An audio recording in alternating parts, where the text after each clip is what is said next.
Good evening. आज अपनी class है तो 9th क्लास की मैथ्स शुरू कर रहे हैं अपन। तो 9th क्लास के अंदर जो फर्स्ट चैप्टर है वो है नंबर सिस्टम। संख्या पद्धति जो है वो अपने पिछले क्लास के अंदर मैंने जो है वो नंबर सिस्टम के बारे में काफ़ी कुछ बताया था, जिसके अंदर वो वही वापस रिपीट हो रही है। जिनको अपन बता चुके हैं उनको उस वीडियो को देखोगे तो आराम से समझ में आ जाएगा। फिर भी यहाँ से जो है वो टॉपिक वहाँ बहुत जो लंबा था, यहाँ पे आपके जो है वो कम शॉर्ट के अंदर जो बताया हुआ है और कम जो बताया हुआ है, जितना बताया गया है सिलेबस के अकॉर्डिंग संख्याएं बता रखी है। प्राकृत संख्या, पूर्ण संख्या, पूर्णांक और परिमेय संख्या, इनके बारे में सबसे पहले अपन परिचय कर लेते हैं वापस पुनः एक बार। तो प्राकृत संख्या किसको कहते हैं, पूर्ण संख्या किसे कहते हैं, पूर्णांक क्या होता है, परिमेय, ये आपकी सामने आप देख रहे हो स्केल है। इस स्केल के अंदर हालांकि अपने जो है वो जीवन के अंदर अपन ने ऐसी स्केल देखी नहीं है। ये सिर्फ एक काल्पनिक स्केल है। यहाँ 0 से लेकर के आगे वाली संख्याओं की स्केल का बारे में आपने अच्छी तरह देखी होगी और ज्योमेट्री बॉक्स के अंदर होती है, हर विद्यार्थी के पास मौजूद होती है। लेकिन जो माइनस के अंदर जो वैल्यू दे रखी है ये स्केल पॉसिबल नहीं है, क्योंकि कोई भी दूरियां जो है वो माइनस में होती नहीं है और स्केल जो है वो क्या नोटेट करती है, आपको दूरियां नोटेट। बस ये है कि ये आंकिक मान आपको जो है वो एक इंगित करेगा कि ये इसमें माइनस के अंदर वैल्यू आ सकती है। बाकी जो है वो वास्तविक जो है वो रियल स्केल जो है वो यहाँ से आपकी जीरो वाली 0 से प्लस के अंदर ही होगी, माइनस के अंदर नहीं होगी। कोई भी दूरियां जो होती है वो कभी भी माइनस में नहीं हो सकती। तो ये स्केल है, मैंने यहाँ पे जो है वो यहाँ तक तो ये रियल है स्केल, और यहाँ से यहाँ तक जो है 0 से माइनस वाली जो है मैं क्या है एक काल्पनिक राशियां ली है मैंने। अब इस स्केल के ऊपर आपको मैं जो है वो सभी संख्याओं को आपको आसानी से देखो। सबसे पहले अपन देखते हैं प्राकृत संख्या। प्राकृत संख्याएं वे संख्याएं जो है वो 1 से प्रारंभ होकर और अनंत तक चलती है। 1 से अनंत तक चलने वाली सभी संख्याएं क्या कहलाती है, प्राकृत संख्याएं कहते हैं। यहां आपको मैंने बता रखा है तीर के निशान द्वारा, यहाँ 1 से प्रारंभ होकर के और ये ऐसे अनंत तक चल रही है। जितनी लंबी स्केल होगी वो सब चलेगी, वो प्राकृत संख्या कहलाएगी। तो ये संख्या 1 2 3 4 5 6 7 8 ये सारी संख्याएं क्या है, ये संख्याएं जो है वो प्राकृत संख्याएं। तो 1 2 3 4 5 इस प्रकार से ये सारी संख्या क्या कहलाएगी, प्राकृत संख्याएं कहलाएगी। तो ये आपकी प्राकृत संख्या कहां से प्रारंभ होती है, प्राकृत संख्या 1 से प्रारंभ होकर के और अनंत तक चलती है। आई बात समझ में, इसके पद। अब है पूर्ण संख्या। अब इस प्राकृत संख्याओं के अंदर जो है वो मैं 0 को शामिल कर लूं तो ये क्या बन जाएगी, पूर्ण संख्या बन जाएगी। क्या बन जाएगी, पूर्ण संख्या। तो पूर्ण संख्याएं जो है वो 0 से अनंत तक, 0 से अनंत तक, 0 फिर 1 2 और 3 और 4 इस प्रकार से ये चलती रहेगी, अनंत तक चलेगी ये संख्याएं, ये भी अनंत तक चलेगी। इन सभी संख्याओं को क्या कहा जाता है, पूर्ण संख्याएं कहा जाता है।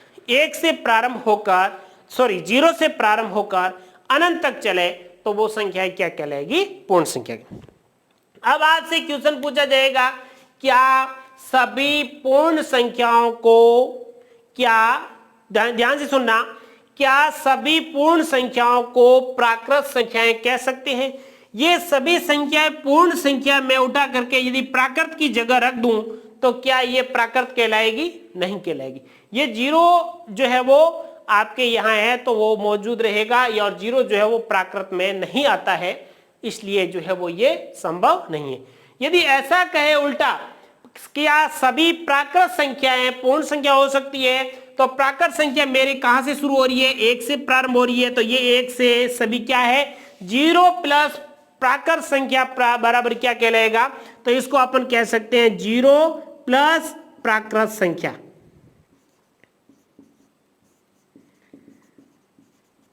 0 और 0 से लेकर 0 और आगे आने वाली सभी प्राकृत संख्याएं मिलकर के क्या बन जाएगी, पूर्ण संख्या बन जाएगी। तो ये आपके पूर्ण संख्या हो गई। यहां पर स्केल के ऊपर आप देख रहे हो 1 से प्रारंभ होने वाली प्राकृत है, 0 से प्रारंभ होकर अनंत तक चलने वाली क्या है, पूर्ण संख्याएं। अब बात आती है पूर्णांक। क्या है पूर्णांक? पूर्णांक क्या होते हैं? देखिए पूर्णांक आप स्केल के अंदर आप देखोगे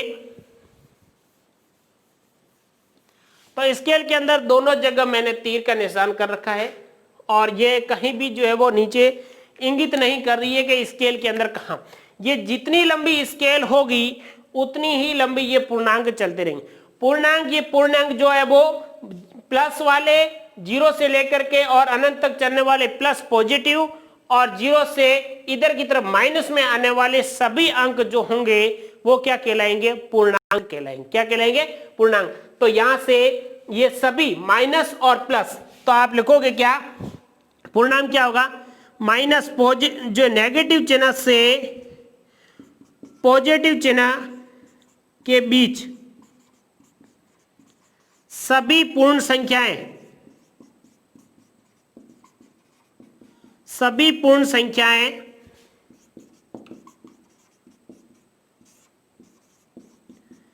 पूर्णांक होगी। सभी पूर्ण संख्याएं क्या होगी, जो पूर्ण संख्याएं हैं। अब यहां देखो 6 और 5 के बीच में भी बहुत सारी संख्याएं हैं, तो वो पूर्ण संख्या नहीं, जो पूर्ण संख्या होगी वही क्या कहलाएगी, पूर्णांक कहलाएगी। यहां पर भी आप देखोगे 1 और 2 के बीच में भी बहुत सारी संख्या है जो ये पूर्ण अंक नहीं है, इसलिए वो उन संख्याओं को आप पूर्णांक नहीं कहेंगे। ध्यान रखना इस बात का। आपसे ये पूछ ले यहाँ पे कि 7/22 ये क्या जो है वो पूर्ण संख्या है, नहीं है, ये पूर्ण संख्या नहीं है। पूर्ण अंक जो भी है या 1 2 3 4 इनके बीच में आने वाली कोई भी संख्या मान्य नहीं होगी पूर्ण संख्या के।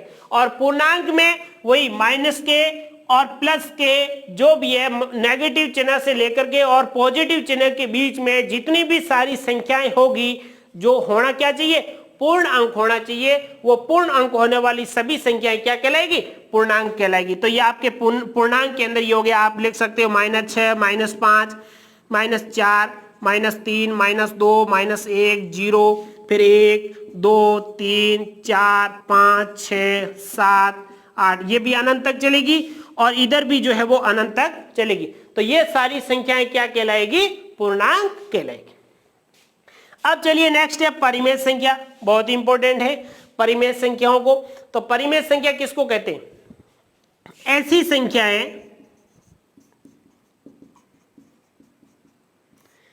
संख्याएं जो p/q के रूप में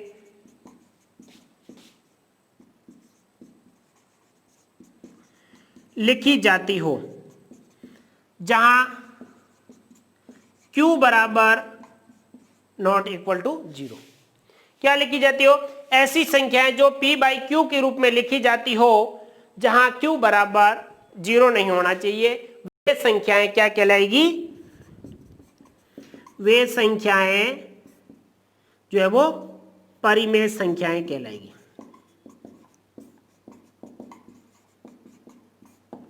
परिमेय संख्याएं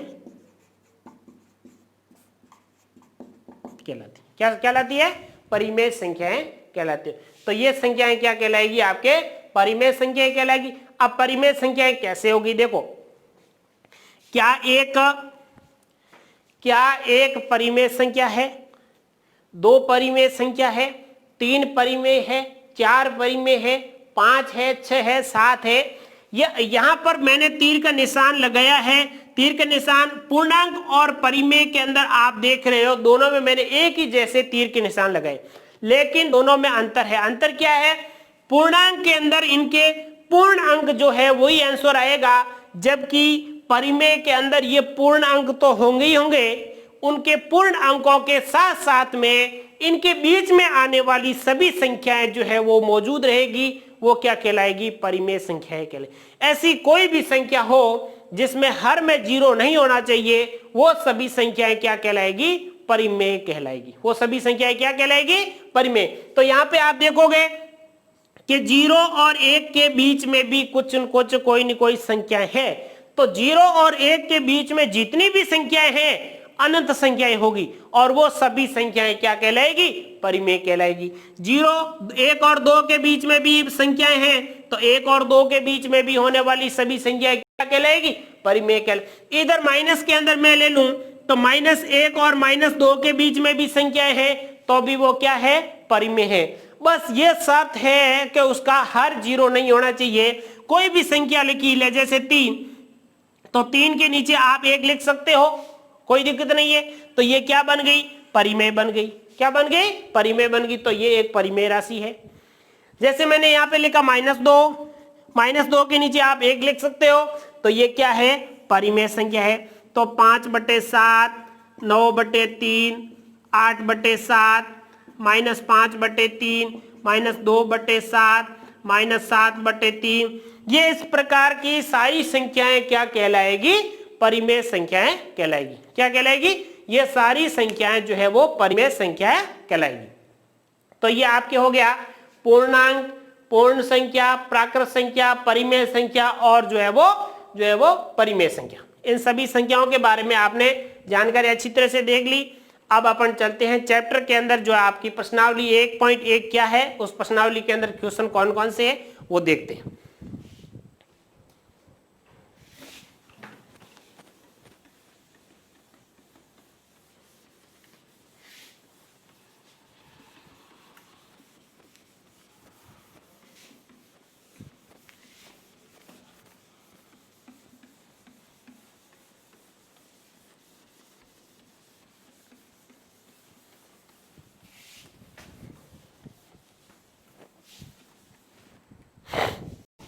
चलिए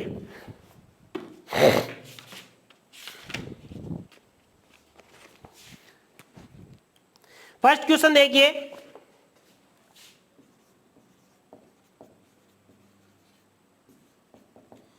प्रश्नावली 1.1, उसका फर्स्ट क्वेश्चन है, क्या 0 एक परिमेय संख्या है? फर्स्ट क्वेश्चन क्या है? क्या 0 एक परिमेय संख्या है? क्या 0 परिमेय संख्या है? क्या 0 परिमेय संख्या है? तो ये 0 परिमेय संख्या है या नहीं है? तो मैंने क्या कहा कि हर के अंदर जो है वो क्या होना चाहिए? 0 नहीं होना चाहिए। ये 0 है, 0 के नीचे मैं 1 लिख सकता हूं, कोई फर्क नहीं पड़ेगा, क्योंकि हर के अंदर कोई जो है वो संख्या जब नहीं होती है तो आप 1 लिख सकते हो। 1 लिखने से क्या हुआ कि यहाँ पे पहले तो आपको सिर्फ 0 दिख रहा था, अब 0 से मैं अंश क्या है, हर क्या है, आपको मालूम नहीं पड़ रहा था। लेकिन जैसे ही आपने इसको भिन्न बना दिया, आपके सामने क्लियर हो गया, ये आपका अंश है और ये आपका जो है वो क्या है? हर है। अंश बटा हर मतलब ये क्या बन गई? भिन्न बन गई। और भिन्न की अंदर परिमेय संख्या है। परिमेय संख्या क्या कंडीशन होती है? हर के अंदर 0 नहीं होना चाहिए। यहाँ पे तो अंश में 0 है तो कोई फर्क नहीं पड़ेगा। इसका मतलब हाँ ये भिन्न है।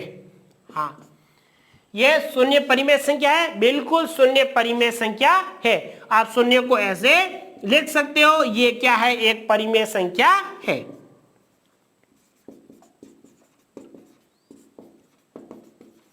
परिमेय संख्या है। तो ये आपका फर्स्ट क्वेश्चन हो गया कि 0 परिमेय संख्या है या नहीं है? तो 0 परिमेय संख्या है। दूसरा क्वेश्चन देखो, क्वेश्चन नंबर 2 कि 3 और 4 के बीच में 6 परिमेय संख्याएं ज्ञात कीजिए। बहुत ही अच्छा क्वेश्चन है। 3 और 4 के बीच में, 3 और 4 के बीच में 6 परिमेय संख्याएं ज्ञात करना। कोई भी दो संख्याएं हैं, जैसे ध्यान रखना, जैसे एक संख्या a है और दूसरी संख्या b है। इन दोनों के बीच में आपसे परिमेय संख्या पूछेगी। कितनी पूछेगा वो? आपसे 10 पूछेगी। यदि तो आप क्या करोगे? a गुणा n+1 बटा n+1 से गुणा कर दो। इधर b के अंदर b n+1 बाई n+1 इससे गुणा कर दो। तो गुणा करने पर इनके बीच में जो संख्याएं आएगी वो संख्या क्या होगी? परिमेय संख्या कहलाएगी। a और b दो संख्याएं दे रखी होगी, उन दोनों के बीच में से आपसे 5 संख्याएं पूछेगी। तो 5 + 1 से गुणा कर दो। और इधर भी जो है वो आपके 5 + 1 से गुणा हो जाएगा, तो मतलब तो इन दोनों के बीच की जो है वो संख्या आ जाएगी। अब आप देखिए आपका क्वेश्चन क्या है, 3 और 4 के बीच में क्या है, 3 और 4 के बीच में 6 परिमेय संख्या, ये 3 और ये है आपका 4। 3 और 4 के बीच में कितनी है,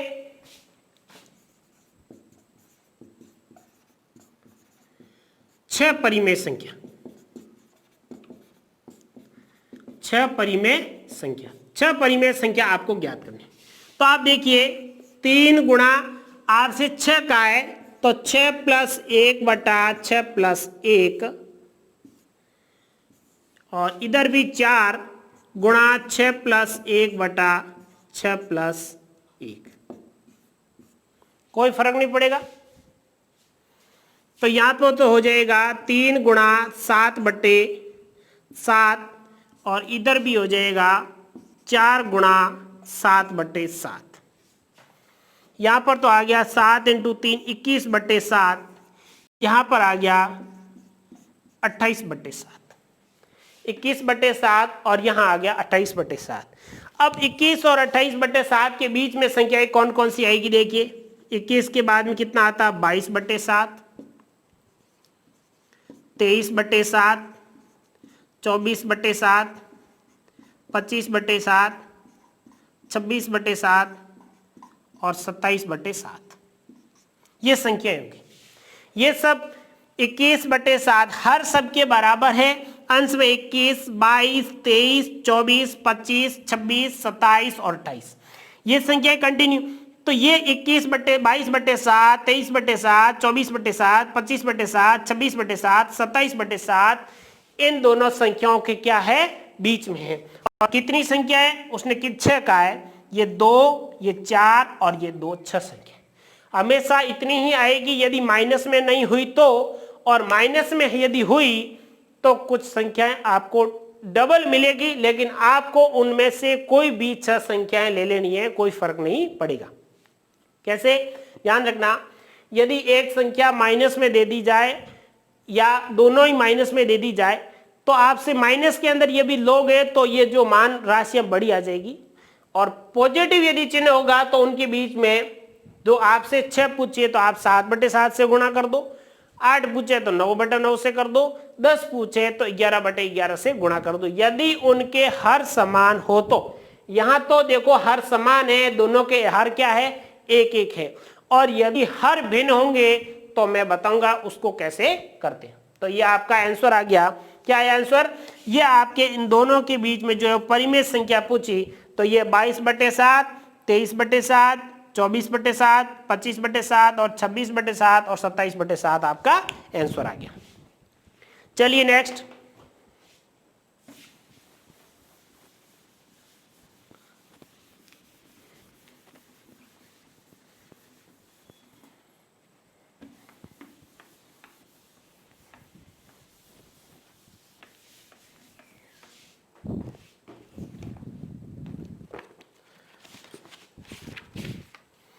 नेक्स्ट है 3 बटे 5। नेक्स्ट क्वेश्चन क्या है, 3 बटे 5 और 4 बटे 5 के बीच में 5 परिमेय संख्या पूछी। कितनी पूछी, 5, दोनों के हर समान है, कोई दिक्कत नहीं है। तो 3 बटे 5 गुणा 5 पूछी है, तो 6 बटे 6 से गुणा करो, और 4 बटे 5 गुणा 6 बटे 6 से, तो ये हो जाएगा 6 × 3 18 और 30, इधर आ जाएगा आपके 24 और 30। अब इनके बीच में आप काउंट कर लो, तो ये आ जाएगा आपके 19 बटे 30, 20 बटे 30, 21 बटे 30, 22 बटे 30, 24 बटे 30 सॉरी आ गया। तो ये आपके 1, 2, 3, 4 ये संख्याएं आपको पूछी गई है। 5 परिमेय संख्या पूछी, 5 परिमेय संख्या ज्ञात कीजिए। तो ये आपके हो जाएगा 18 बटे 18 और इधर 24 बटे 30, तो ये हो जाएगा 19 बटे 30, 20 बटे 30, 21 बटे 30 और 22 बटे 30 और फिर आ जाएगा आपके 23/30। तो 1 2 3 4 और ये 5 संख्याएं टोटल हो जाएगी आपकी। तो ये 5 संख्याएं इनके बीच में कहलाएगी, ये परिमेय संख्या इनके बीच में कहलाएगी। नेक्स्ट क्वेश्चन देखिए, नीचे दिए गए कथन सत्य है या असत्य है। पहला प्रश्न है, देखो क्वेश्चन नंबर 4 का फर्स्ट है, प्रत्येक प्राकृत संख्या एक पूर्ण संख्या होती है।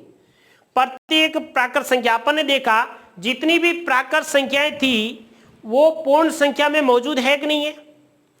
प्राकृत, क्योंकि देखिए पूर्ण संख्याएं 0 1 2 3 और प्राकृत संख्या 1 2 3, तो सभी प्राकृत संख्याएं पूर्ण संख्याओं में मौजूद है, बिल्कुल है। तो ये क्या हो जाएगा, सत्य। ये क्या है, सत्य है, क्योंकि सभी प्राकृत संख्याएं पूर्ण संख्याओं में होती है। इसका उल्टा पूछ ले कि सभी पूर्ण संख्या क्या प्राकृत संख्याओं में होती है, तो नहीं होती, क्योंकि 0 वहां पे नहीं होता है। चलिए नेक्स्ट, प्रत्येक पूर्णांक एक पूर्ण संख्या होती है। प्रत्येक जो पूर्णांक है एक प्रत्येक पूर्णांक एक पूर्ण संख्या होती है। प्रत्येक